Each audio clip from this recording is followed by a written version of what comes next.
ইসলামের দৃষ্টিকোণ থেকে অন্যায়ভাবে শক্তি বা প্রভাব পাওয়ার ব্যবহার করে মানুষের সম্পদ ছিনিয়ে নেওয়া ভয়াবহ গুনাহ।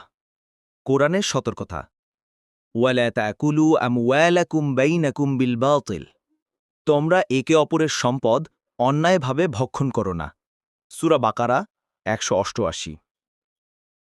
হাদিসের ভয়াবহ বার্তা, রাসূল সাল্লাল্লাহু আলাইহি ওয়াসাল্লাম বলেছেন, যে ব্যক্তি অন্যের একটি বিঘত পরিমাণ জমিও জুলুম করে দখল করে, কিয়ামতের দিন তার গলায় সেই জমির ৭ জমিন পর্যন্ত বোঝা চাপানো হবে।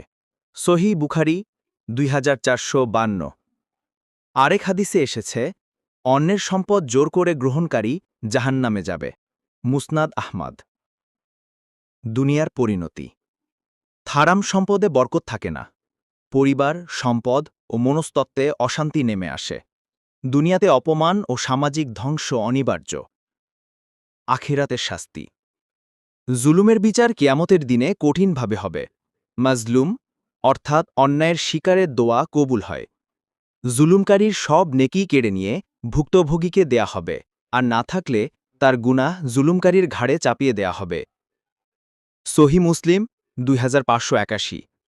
ইসলামে জোর জবস্তি করে অন্যের সম্পদ দখল বা ভক্ষণ করা হারাম, গুরুতর অপরাধ এবং দুনিয়া ও আখেরাত উভয় জায়গার ধ্বংস ডেকে আনে।